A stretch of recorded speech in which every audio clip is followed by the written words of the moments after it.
Thanks for joining us. I'm Megan Roberts. Reaction to the United States trade war continues to pour in from across Canada.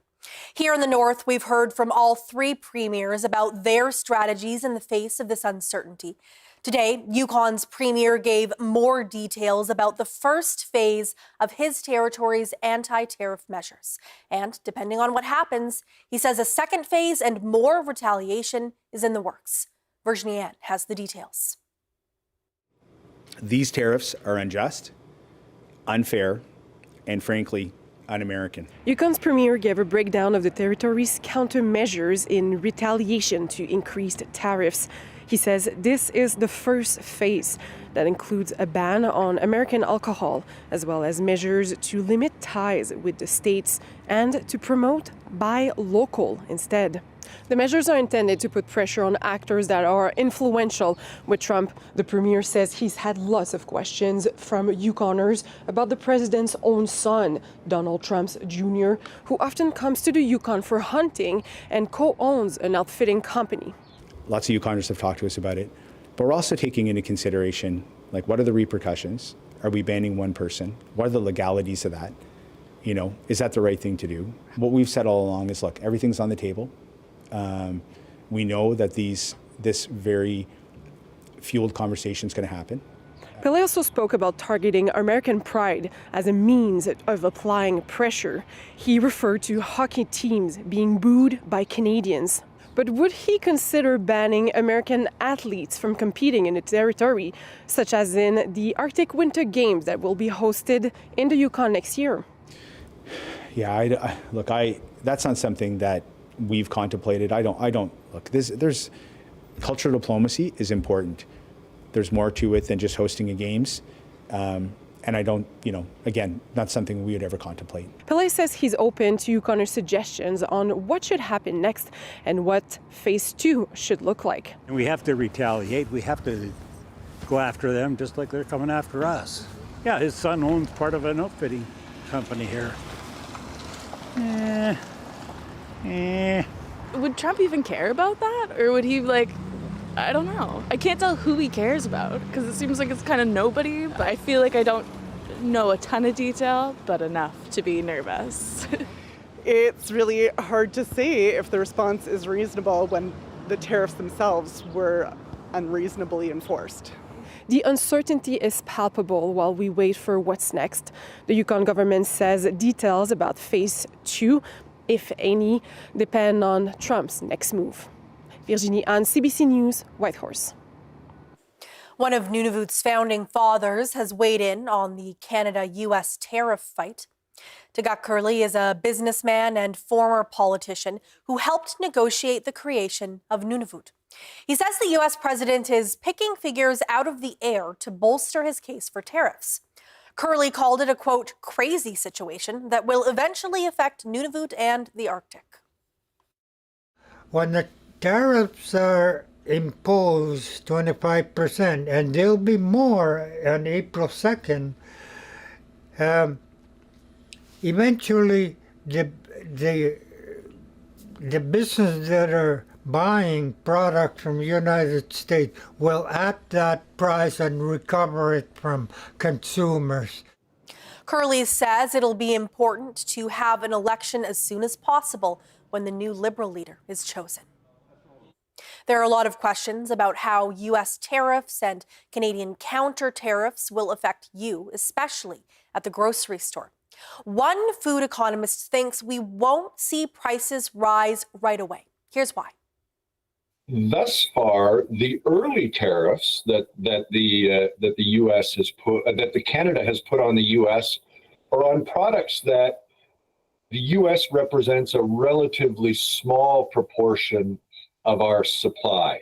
So we're not putting tariffs on a whole bunch of the fresh products that are coming from the U.S. at this time of year that is very difficult for us to replace.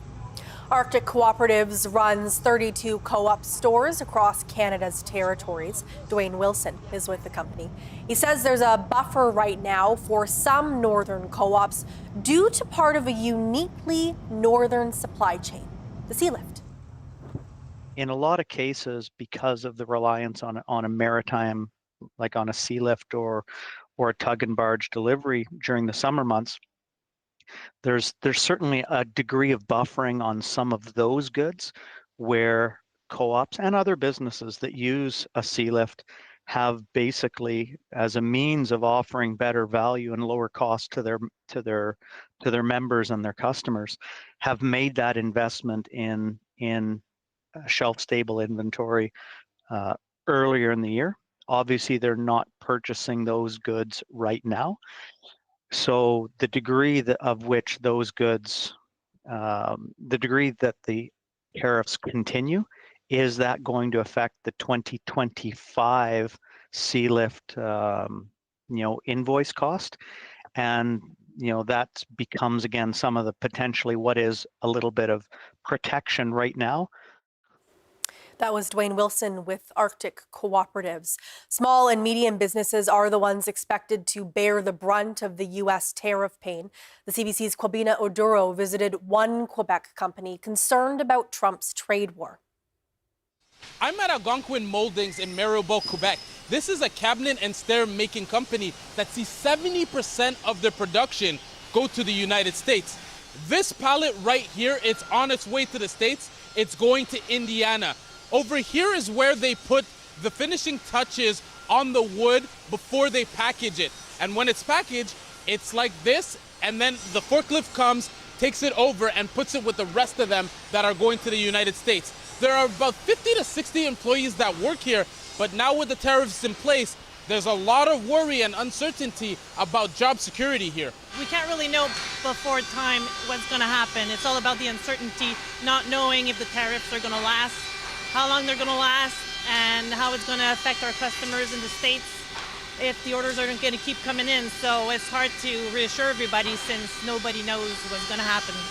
And when we talk about job losses, are the employees worried about that? Are you worried about that? I personally am, because we're at the mercy of the decisions that are out of our hands. The company recently made efforts to expand production because of the growing sales to the United States. They installed these $12 million AI wood filtering systems to help cut lumber more efficiently. The plant is running since 25 years to supply the U.S. market. Did the plant would run next week? I don't have the answer. And when we talk about counter tariffs, do those affect you? If so, how? Yeah, it affects us a lot. You know, all the lumber that we have to buy it either in the U.S. side and in the Canada side. So the counter tariff that Trudeau put in place, it will affect us a lot. It's not the only Canadian business that's facing uncertainty now. The Canadian Federation of Independent Business says 20% of Canadian small businesses feel they won't survive prolonged tariffs from the United States. The federal and provincial governments are working on reducing the interprovincial trade barriers so businesses like this one can increase their sales within Canada. They are also looking for new markets to partner with within other countries. For staff here, they are holding out hope that all this will work and that tariff wars won't put them out of work. Kwabena Oduro, CBC News, Mirabel, Quebec.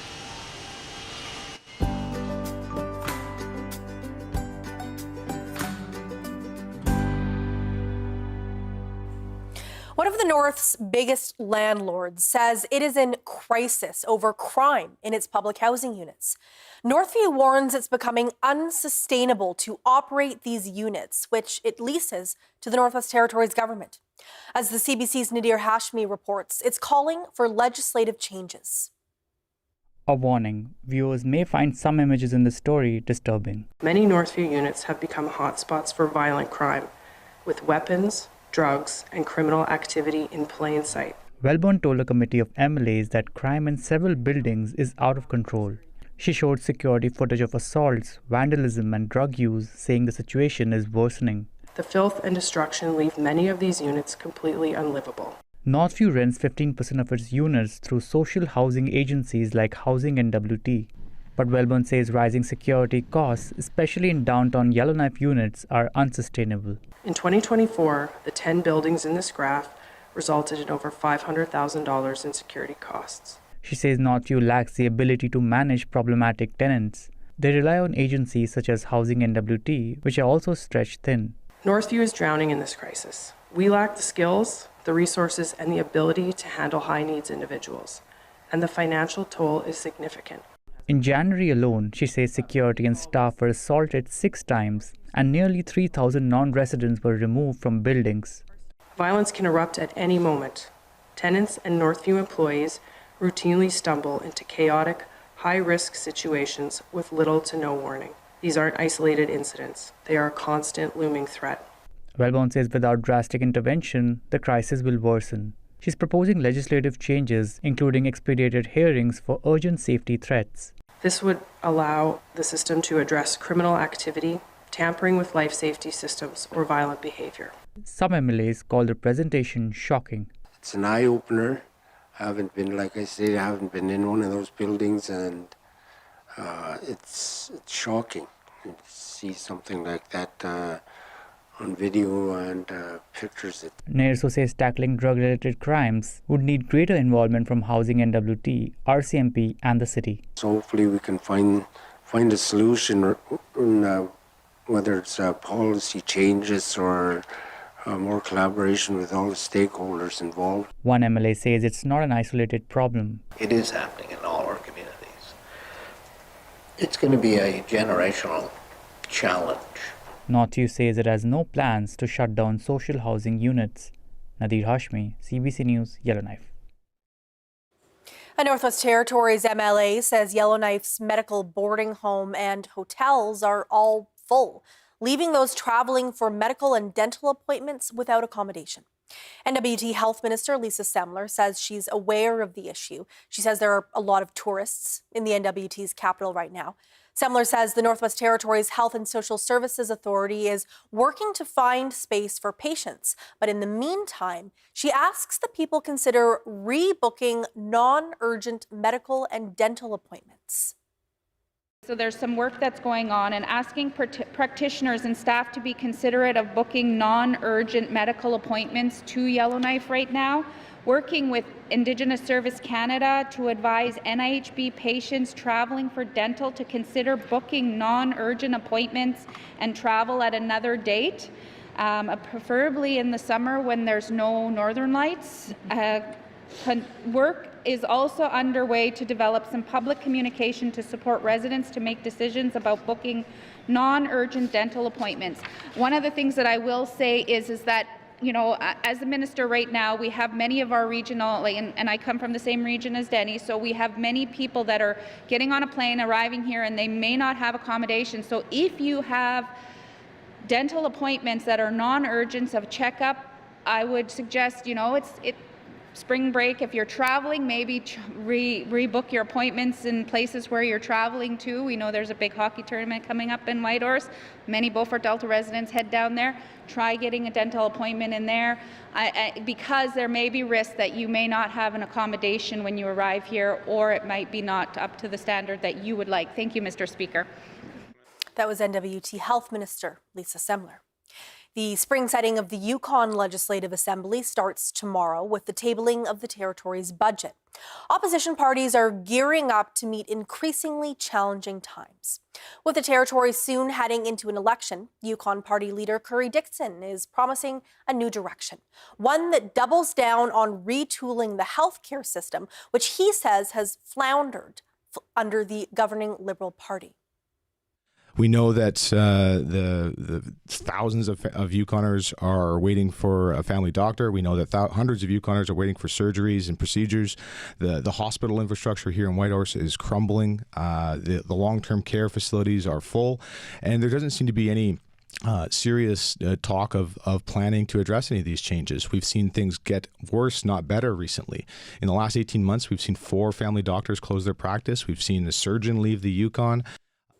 That's the Yukon Party. Then there is the Yukon NDP, which is considering getting tough on the Trump administration in light of its tariffs on all Canadian goods. Leader Kate White wants to ban U.S. athletes from participating in the Arctic Winter Games. Whitehorse is set to host the Games next year. What about the road relay? Are we starting in Alaska? And then depending on how long this goes on, Arctic Winter Games are next year. So if we're not allowing Russian athletes because of Putin's actions, are we going to have the conversation about Alaskan athletes? Interesting. Right? Yeah. And it's hard because we're talking about kids. But I mean, the decision was made about Russian kids, right? So are we going to have to make the same decision about American kids? Okay, so White also pledges to stop the development of the Mactung mine near the NWT border. The U.S. Department of Defense has earmarked $16 million for that project. The Green Party has announced its Yukon candidate for the upcoming federal election. Gabrielle DuPont won the party's nomination. DuPont says she's focused on renewable energy in the territory, particularly wind and solar power, as well as creating more affordable housing options. DuPont says she believes a strong economy comes from a healthy environment. If you degrade your environment, you're degrading your economy. If you're degrading the natural environment where you're actually taking resources out, you're degrading the economy. And what we're seeing now with climate change is that we're hitting a wall on that, is that this relationship between economy and environment has been dismissed for so long.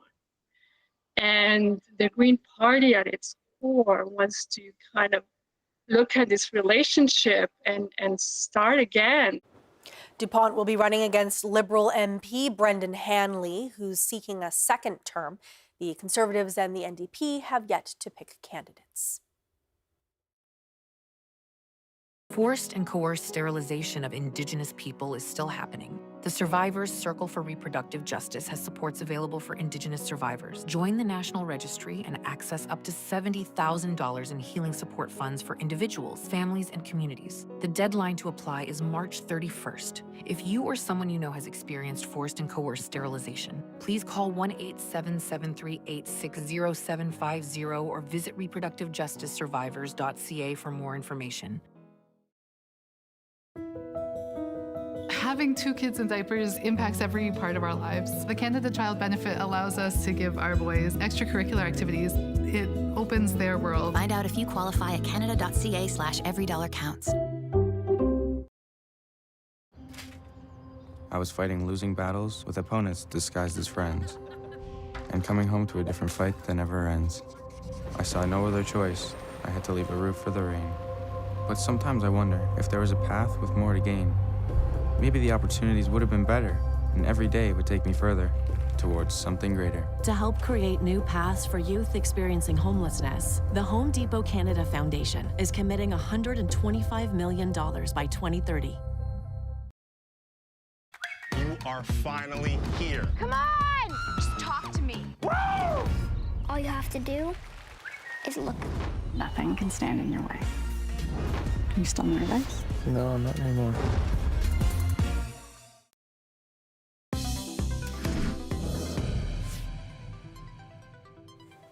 A team of veterinarians is conducting a dog census in Tuktoyaktuk NWT. They hope the information will help them figure out what kind of care is needed in the community. Des Loreen has that story. A group of traveling veterinarians want to know how many dogs live in Tuktoyaktuk. Dog musher and tour guide Bruce Nuxana has an estimate. Oh, gotta be at least a couple of hundred, easy, 200-300 maybe. Because I got 38 or something right now with puppies. Yeah, in my kennel. Veterinarians Without Borders says the dog census will give them an idea of what to offer in the community. The information helps them know how much medication or supplies to pack when visiting. Our team's actually going to be traveling to the community next week, where we'll be holding a evening community event. And so we're hoping that we'll be able to get some more one-on-one in-person answers as well. The vets say there will be free consultations for all pet owners while they're in town. Appointments can be booked in advance by calling the Hamlet office. The consultations will take place at Kitty Hall, March 11th to March 14th. Des Loreen, CBC News, Tuktoyaktuk. Nunavut's fisheries regulations are being reviewed and updated. It's the first time it's happened since Nunavut became a territory. Consultations will be done in communities across Nunavut. NTI's vice president wants the rules to be updated to respect Inuit values and support food sovereignty. It's a good news story for Nunavut. Yes, we've been working on this for a long time. The government of Nunavut, I'm sure they're supportive of it because it will be made in Nunavut fisheries regs. So I think it's a very positive, and it's a good news story for Inuit. So we want to create fisheries regs that's made in Nunavut for Inuit in Nunavut. Note says the consultations will also touch on sea mammals and shellfish. Once complete, a report will be drafted and regulations will be drawn up for approval by the federal government. Consultations are underway in Rankin Inlet this week, followed by the Kitikmeot and then the Kikatalak. The province of Alberta is collaborating with several First Nations to move ahead with the expansion of Highway 686. The project will join several communities in northern Alberta. Dennis Coveton has the details. The province is setting aside $311 million over the next 3 years in this year's budget for several road projects in northern Alberta, including the expansion of Highway 686. Providing communities with a new egress route in case of emergencies is the key rationale for the project. The new highway will connect Fort McMurray and Grand Prairie through Peerless Lake. This investment will ensure that people have new and improved options to escape dangerous situations quickly and safely. Not only will this serve as a vital emergency route, but it will also strengthen transportation for industry, improving the movement of products, heavy equipment, and essential goods and services. The project is being done in close collaborations with First Nations, who play a key role in route planning. Alberta has invited our First Nation to help in determine the optimal route for this new highway that will preserve sacred sites, important hunting and ceremonial spaces, and traditional land use. And maintaining the honor of the Crown is an important area also, just to acknowledge that it requires that the government consult with each and every one of us in the development of our traditional territories. Drishan said construction on some portions of the highway could be starting relatively soon. I think we could probably see construction on some of the easier parts, kind of at the bookends of where this alignment would be, hopefully this year or by next year. However, the overall completion of the 218-kilometer highway is still a long time away. Dennis Coveton, CBC News, Fort McMurray. An all-Canadian team of scientists has been hard at work in Antarctica this week. They are collecting samples from the Southern Ocean to better understand climate change. Susan Ormiston reports from onboard HMCS Margaret Brooke. Every day, suit up, Give me a little further. load up, and don't forget any piece of equipment. Well, I've got 5 bottles, 5 glaciers. The scientists are headed out to the glaciers, lowered in a Navy boat turned research craft, to measure what's changing in the ocean at the bottom of the world. We're going with them. Antarctica helps regulate the global climate, but sea ice is melting to near record lows. February had abnormally warm temperatures, which over time affects everything in the ocean ecology. We've seen a ton of penguins today. Hopefully there'll be some penguin DNA in there, some whale DNA. Jenny Tolman is capturing DNA in water samples. But her expertise is the smallest of organisms. Microbes are the little engines of the ocean. They're also the things they respond the most quickly to change, and the poles are a very rapidly changing place. Collecting seawater can be tricky work. Tia Anderlini is studying trace metals, maneuvering a long pole to grab uncontaminated samples. I was using a really long pole, basically to avoid contamination from the boat itself. Woohoo! And sometimes things just happen. Ooh, I dropped it. A plastic lid slipped into the ocean. Not ideal. Can you look over and see if there's a cap floating under the boat? Everyone looks for it, and within minutes, the cap reappears. Treat. Fished out successfully with an oar. Glaciers are retreating in the Antarctic Peninsula more rapidly than before. The time is 17:13, and the depth is 51 meters. One way to measure what's going on is grabbing sediment from the sea floor. Jeremy Bentley lets down a large claw to the depths and then hand over hand hauls it back up to deliver a muddy mass. There are clues here. and with deeper cores, about glacial history, We're looking at changes over time. including human imprint, like any evidence of microplastics. It's like a Christmas day for me with a good sediment sample. A good bit of mud. Yes. Most of the samples will go back to Canada to analyze and share. There's more ambition than time. It's so rare to get here. The challenge is worth it.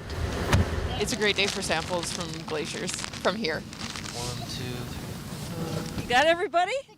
Day's end, it's back to the mothership with a bit of Antarctic scientific treasure to advance our understanding of what's happening to our climate.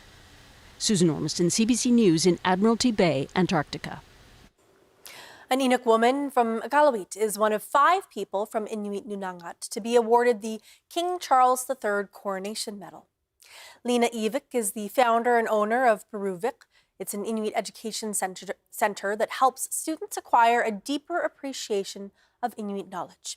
Ivik was awarded the medal by the Governor General for her work to retain and revitalize Inuktitut. She says she had no idea her passion for keeping Inuktitut alive would be recognized.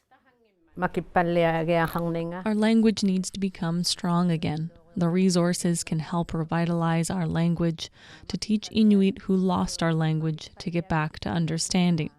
It is a place to retain and revitalize our language.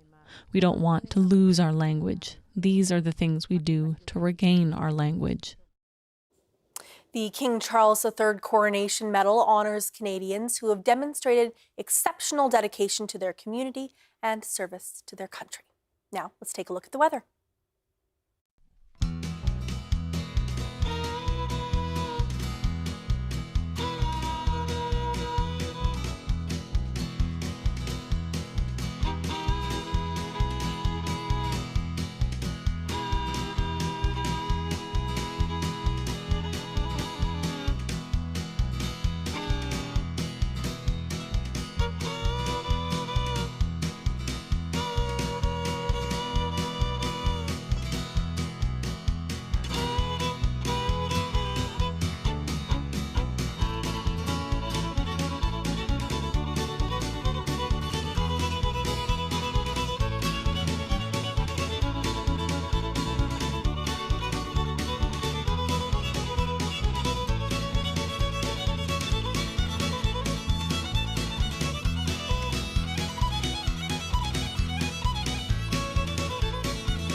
And that is Northbeat for tonight. For news anytime, go to cbc.ca/north. Thank you for watching. I'm Megan Roberts. Have a good night.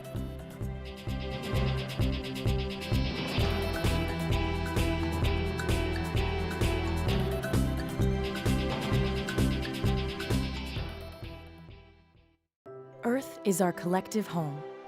That makes us all family. As family, we strive to love and protect each other. Diversity of species is our strength. We are all connected. We survive and thrive together. We celebrate many things this season and make many choices. Taking care of our family should be the easiest. We're in this together.